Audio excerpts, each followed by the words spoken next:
बिस्मिल्लाहिर्रहमानिर्रहीम। अस्सलाम वालेकुम दोस्तों, कैसे हैं आप सब। मैं हूं जानसारी और आप देख रहे हैं जानसारी फूड सीक्रेट्स। अल्लाह बड़े कद्दे आपके खानों में, आपके रिस्क में, आपके जायकों में। आज मैं आपको बताऊंगा अक्सर लोगों को कोफ्ते टूट क्यों जाते हैं, क्रैक्स क्यों आ जाते हैं, कौन से मसाले इसमें डालते हैं, क्या ऐसा करें कि आपके कोफ्ते ना तो बहुत सख्त हो जाएं और ना बिल्कुल घुल जाएं। सभी बातें डिटेल के साथ बताऊंगा। इसके क्या राज होते हैं, इसकी ग्रेवी कैसे बनती है, इसके स्पेशल टिप्स एंड ट्रिक्स क्या है। मतलब आज के बाद इंशाल्लाह आपको कोफ्ते बनाने के लिए किसी वीडियो की, किसी रेसिपी की, किसी एडवाइस की जरूरत नहीं पड़ेगी।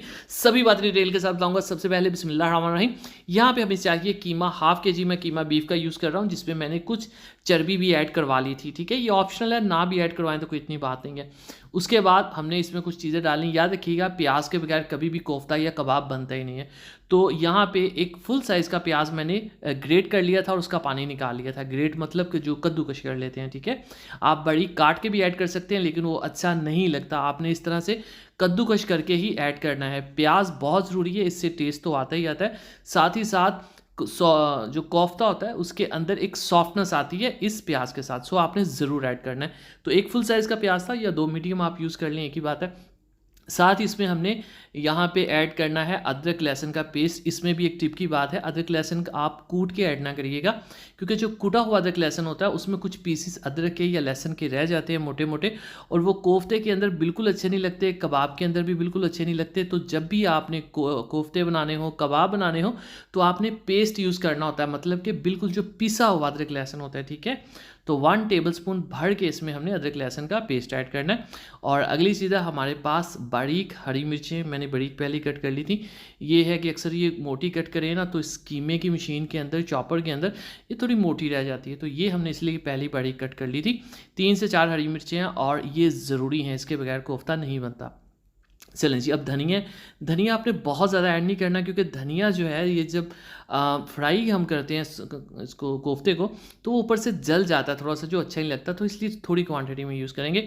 साथ ही इसमें हम बेसन ऐड करेंगे 2 से 3 टेबलस्पून। इसको हमने थोड़ा सा भून लिया था, इनके साथ नहीं भी भूनते तो कोई इतना मसला नहीं है। ठीक है, नमक इसमें जाएगा 1.5 टीस्पून। ठीक है, और साथ इसमें हम हल्दी ऐड करेंगे। हल्दी इसमें जाएगी 1/2 टीस्पून। चलें जी, अगली चीज़ है हमारे पास काली मिर्च 1 चुटकी जाएगी, ज़ीरा पाउडर जाएगा 1/2 टीस्पून में, और जो खुश धनिया है वो आपने 1 टेबलस्पून भर के ऐड कर देना। बिल्कुल बारीक पिसा हुआ ये होना चाहिए। ठीक है, और यहाँ पे मैं चिली फ्लेक्स का यूज़ कर रहा हूँ 1 टेबलस्पून भरकर। ठीक है, एक अंडा ऐड कर देंगे। ये बेसन और अंडा जो है ये बाइंडिंग के लिए यूज़ होता है। ठीक है, आप चाहें तो इसमें ब्रेड क्रम्स भी यूज़ कर सकते हैं बेसन की जगह, लेकिन मोस्टली यही यूज़ होता है। अब आपने क्या करना है, मशीन को अच्छे से चलाना। अगर आपके पास ये मशीन नहीं है तो आप ये चीज़ें जो कसाई होते हैं उनके पास इकट्ठी भेजें, वो मशीन के अंदर इनको पीस देते हैं। लेकिन आपने ये कहना है कि 3 नंबर की जो बारीक मशीन होती है उसमें आपने इसको पीसना है, और ये इतना पिसा हुआ होना चाहिए। देखें यहाँ पे कुछ चीज़ें जिनका आपने ख्याल रखना है। पहली तो बात, अगर आप इस टाइप का चॉपर यूज़ कर रहे हैं तो पहले इसका ब्लेड निकाल के रख देते हैं, क्योंकि ये ख़तरनाक होता है। साइड पे कर दें ताकि इजीली निकाल लें। अब ये जो मिक्सचर हमारा तैयार हुआ है, इस पे आपका पूरा कोफ्ता जो है वो डिपेंड करता है, वो खुलेगा या उसमें क्रैक्स आएंगे कि नहीं आएंगे।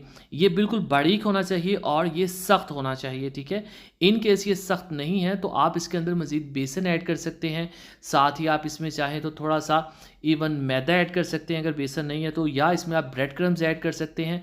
तो ये सारी चीज़ें आप ऐड कर सकते हैं, लेकिन ये आपको सख्त चाहिए। फिर भी अगर आपसे ये सख्त नहीं हो पा रहा तो इसको आप 10 मिनट के लिए फ्रीज़र में रख दें। फ्रीज़र में रखने से भी ये सख्त हो जाता है, ताकि आप इसको शेप दे सकें। ठीक है, थोड़ा सा सख्त हो जाएगा तो आप इसको शेप सही दे सकते हैं। अब आपने इसका एक नॉर्मल से साइज़ का, जितना आपको पसंद है, कोफ्ता जो है वो बना लेना है।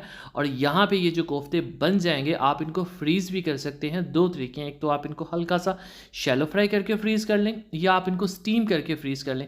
अब कोफ्ते बनाने की 2 रेसिपीज़ होती हैं। एक तो ये कि इसको डायरेक्ट मसाले में पकाया जाए, दूसरा तरीका होता है इनको फ्राई किया जाए। मैं जो तरीका प्रेफर करता हूँ वो फ्राई करने वाला करता हूँ, चूँकि ये थोड़ा सा मुश्किल होता है, लंबा होता है, तो अक्सर रेस्टोरेंट्स वाले इसको स्किप कर देते हैं, या कुछ लोगों की पर्सनल भी प्रेफरेंस होती है, लेकिन मुझे ये वाला ज़्यादा पसंद है।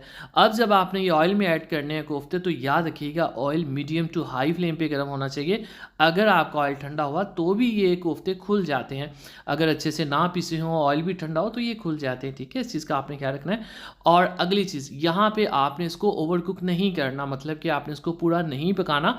हमने जस्ट इसको एक हल्का सा फ्राइंग का टच देना होता है। ठीक है, 5-7 मिनट कह लें, 7 मिनट आपने इनको जस्ट कुक करना है। इतने से ये पकेंगे नहीं, अंदर से कच्चे रहेंगे, लेकिन आपने बस इनको एक फ्राइंग का टच देना, उसके बाद निकाल लेना। अब देखिए मेन रेसिपी शुरू होती है। बिस्मिल्लाहिर्रहमानिर्रहीम। 1/3 कप जो है हम लेंगे कुकिंग ऑयल का, उसी को ले लेंगे और इसमें हमने एक बड़ी इलायची ऐड करनी है। ये बहुत ज़रूरी है, जो 3-4 मैं मसाले ऐड कर रहा हूँ। एक बड़ी इलायची जाएगी, 3 छोटी इलायची जाएंगी, ये ग्रेवी के अंदर बहुत अच्छा फ्लेवर देती हैं। 2 लौंग जस्ट आपने ऐड कर देने, ये मोर देन इनफ है। अब ये हमारे पास प्याज, ठीक है, 2 दरमियाने साइज़ के प्याज थे जिनका मैंने पेस्ट बना लिया था, ठीक है। पेस्ट बना लिए थे, ये ऐड कर देंगे और इसी में अदरक लहसुन का पेस्ट भी ऐड कर देंगे 1 टेबलस्पून। अब यहाँ पे आपने टमाटर ऐड नहीं करने इसके अंदर, यहाँ पे, ठीक है, क्योंकि प्याज के अंदर बहुत पानी है, इसको हमने पकाना है पहले अच्छे से, इसका कच्चापन दूर करना है, तभी ग्रेवी के अंदर जो है वो अच्छा टेस्ट आएगा। अगर हम इसके अंदर यहीं पे टमाटर ऐड कर देंगे, उसमें मॉइस्चर होता है, पानी होता है, तो ये प्याज अच्छे से नहीं पकेंगे, ठीक है। तो मसाले हम यहीं पे पहले ऐड कर देते हैं। तो 1 से 1.5 चम्मच इसमें जो है वो नमक का चला जाएगा, ठीक है। और ये ग्रेवी इसी तरह से बनती है अच्छी, ठीक है, पेस्ट के साथ। आप खड़े जो साबुत होते हैं या कटे हुए होते हैं मसाले, उससे ये नहीं बना सकते, फिर बाद में पीसना पड़ता है, तो ये आसान तरीका है। 1 टीस्पून नमक, 1 टीस्पून भर के लाल मिर्च का पाउडर 1.5 टीस्पून कर देते हैं। हल्दी जाएगी इसमें, थोड़ी सी ज़्यादा ऐड नहीं करते, कलर डिस्टर्ब होता है। जीरा पाउडर है 1/2 टीस्पून जाएगा, यहीं पे सारे मसाले ऐड कर देने। काली मिर्च का जस्ट टच देना आपने, इससे ज़्यादा नहीं, ठीक है, 1/4 टीस्पून के करीब। खुश धनिया 1 टीस्पून ऐड कर देंगे और बस, ठीक है। अब इस मसाले की आपने करनी है पकाई। नमक की वजह से प्याज जो पिसा हुआ है, जो थोड़ा सा पकाना मुश्किल होता है, वो भी जल्दी पक जाएगा। और इन सबसे अहम, जिसने अभी तक मेरे चैनल को सब्सक्राइब नहीं किया जनाब, चैनल को सब्सक्राइब कर लिया करें। ये आपकी तरफ से प्यार होता है, मोहब्बत होती है, आपकी तरफ से हमें एक इनाम होता है कि हम सही काम करें। अब इसमें 2 टमाटर जो है मैंने साइज़ के पीस के मैंने ग्राइंड करके ऐड कर दिए, जब मुझे लगा कि प्याज अच्छे से पक चुका है। अब ये बातें जो मैं आपको कह रहा हूँ ना, ये बड़ी डीप बातें होती हैं जो हमें बड़े एक्सपीरियंस से पता चलती हैं और हम आपको डायरेक्ट बताते हैं, तो ध्यान से सुना करें।